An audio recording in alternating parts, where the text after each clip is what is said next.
औज़ु बिल्लाहि मिनश शैतानिर रजीम बिस्मिल्लाहिर रहमानिर रहीम। After extensive discussion on regular class, no, in today's video lecture, I am going to solve exercise 4.3.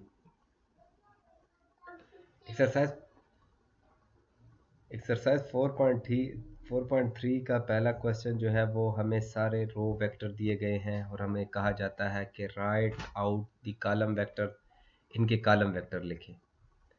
तो जब हम इनके column vector की बात करते हैं 4.3, इसी रो को हम कॉलम में कन्वर्ट कर देते हैं।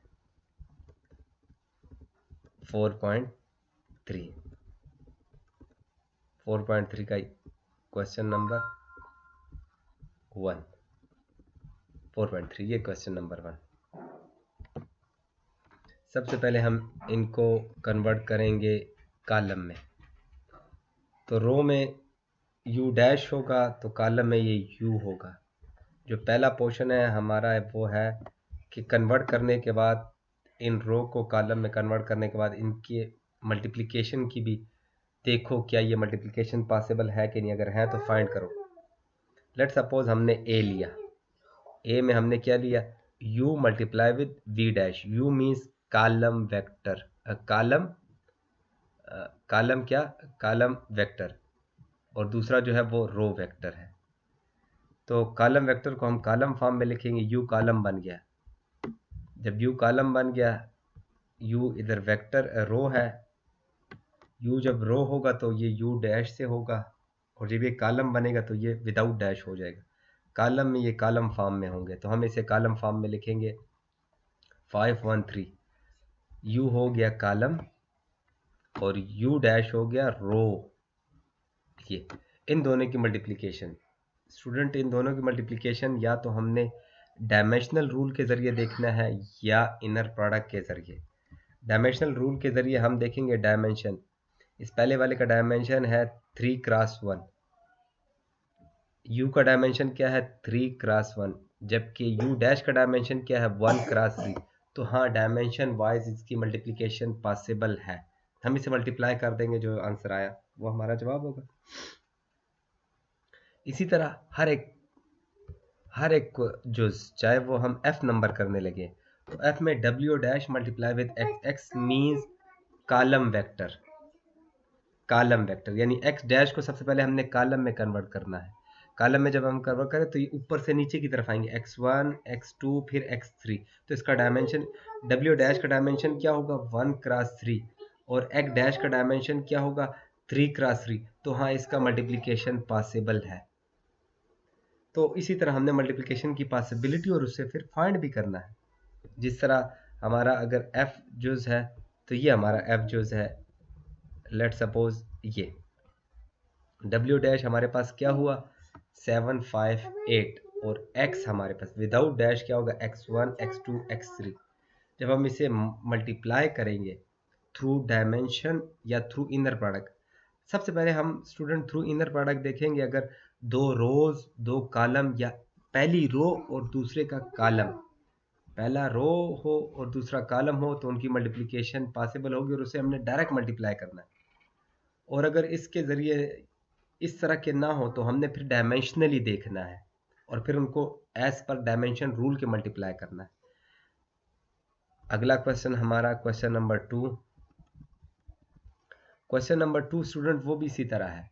यहाँ पर हमें कॉलम वेक्टर दिए गए, w कॉलम की सूरत में ऊपर 3 2 16 x1 x2 y1 y2 z1 z2।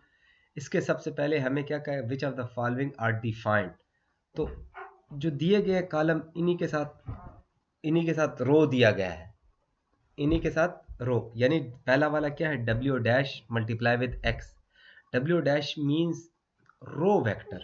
तो जो w मेरे पास यहाँ मौजूद है इसको मैंने रो में कन्वर्ट करना है। रो में यानी ऊपर से नीचे नहीं, बाएं से दाएं तरफ आऊँगा, फ्रॉम लेफ्ट टू राइट हम लिखेंगे तो इसे हम कहेंगे रो वेक्टर। तो जो पहला वाला है let's suppose w dash multiply with x, तो w को हम w डैश कर देंगे। Question number 2, W dash all are defined except W dash x. W dash और x डिफाइन ही नहीं है, लेकिन W dash को हम किस तरह लिखेंगे? ये W dash और x, तो W dash हमारे पास क्या है? हम वहाँ W देखेंगे, W हमारे पास है 3 to 16, हम इसे लिखेंगे रो फॉर्म में 3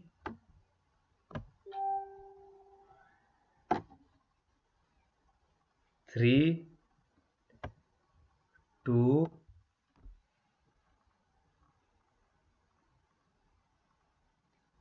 15, और ये सारा हमने लिखा रो फॉर्म में। इसका डायमेंशन स्टूडेंट क्या होगा? इसका डायमेंशन होगा 1 क्रॉस 3। ये मैं लिख नहीं रहा हूँ, ये काइंडली डायमेंशन, इसका डायमेंशन होगा 1 क्रॉस 3। जबकि दूसरा हमारे पास क्या है? x हमारे पास यहाँ क्या है? x हमारे पास है x1 x2, तो x हमारे पास है x1 x2, x1 ये हो गया x1 एंड x2।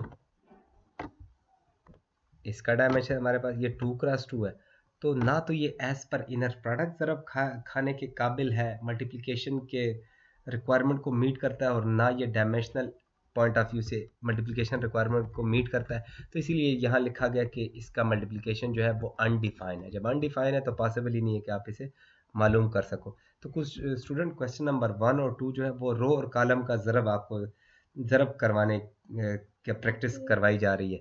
लेकिन अगर आपको पता लग जाए कि यार इनर प्रोडक्ट की कहानी को आप समझ जाओ, तो आप डायरेक्ट ज़रब दे सकोगे अगर उस क्राइटेरिया को ये फुलफिल करते हैं। क्वेश्चन नंबर 3 इसी तरह, having sold an items of merchandise at quantity Q1 up to Qn and prices P1 up to Pn, how would you express the total revenue in submission notation and vector notation? तो सबसे पहले अगर हम Q1 से Qn तक क्वांटिटियां खरीदी गई है और हर क्वांटिटी के अगेंस्ट अपनी प्राइस है, तो जितने आइटम्स क्वांटिटीज़ है इतनी ही आइटम्स उनके प्राइस है। तो हम देखते हैं सबमिशन नोटेशन में हम इसे किस तरह लिखेंगे। सबमिशन नोटेशन में हम इसे लिखेंगे I1 अप टू N और P1 Q1। P1 और Q1 मल्टीप्लाई हो रहे हैं और सारे जो हैं वो क्या है क्या हो रहे हैं? मल्टीप्लिकेशन फॉर्म में है, यानी हर क्वांटिटी के साथ अपनी प्राइस मल्टीप्लाई हो रही है। और अगर हम इन सब का सबमिशन मालूम करने लगे तो आई का मतलब है हर सबस्क्रिप्ट जो है अगले पॉइंट पे ऐड होता जाएगा। अगर मैं आई को 1 से स्टार्ट करूँ, P1 Q1 plus P2 Q2 plus up to N तक ये मल्टीप्लिकेशन जाएगी। बसूरत ये मल्टीप्लिकेशन आगे बढ़ रही है किस फॉर्म में? सबमिशन फॉर्म में। तो ये सबमिशन नोटेशन के सूरत में। और दूसरा जो है वो है क्या है? वेक्टर नोटेशन की सूरत में लिखे इसे। जब हम वेक्टर नोटेशन की सूरत में हम लिखेंगे तो हम इसे इनर प्रोडक्ट के ज़रिए हम इसे मालूम कर सकते हैं। वो क्या है? लेट सपोज दोनों बराबर है, या तो मैं दोनों ये क्या है? दोनों कॉलम हो सकते हैं, या पहला रो दूसरा कॉलम, या पहला कॉलम दूसरा रो। तो ये वेक्टर फॉर्म में हम इसे लिख सकते हैं। हम इसे वेक्टर फॉर्म में किस तरह लिखेंगे? ये 3 पॉसिबिलिटी, या दोनों रो, इवन 4 पॉसिबिलिटीज, दोनों रो या दोनों कॉलम, या पहला रो दूसरा कॉलम, या दूसरा रो पहला कॉलम। तो ये था क्वेश्चन नंबर 3। आगे बढ़ते हैं student, question number 4। Given to non zero vector W1 and W2। ये नॉन जीरो वेक्टर्स है और ये कोई एंगल अपने एक दूसरे, यानी जो कोऑर्डिनेट प्लान है उसके अंदर ये दोनों किसी एंगल के ज़रिए एक दूसरे के साथ मिले हुए हैं, और वो एंगल जो है वो 180 और 0 के दरमियान में है। The form is related to the scalar product W1 dash W2 is equal to W2 dash W1 as follows. तो इन्हें जब हम ज़रब देंगे तो इससे कोई स्केलर बनेगा। स्केलर क्यों बनेगा? क्योंकि ये इनर प्रोडक्ट है, पहला रो दूसरा कॉलम।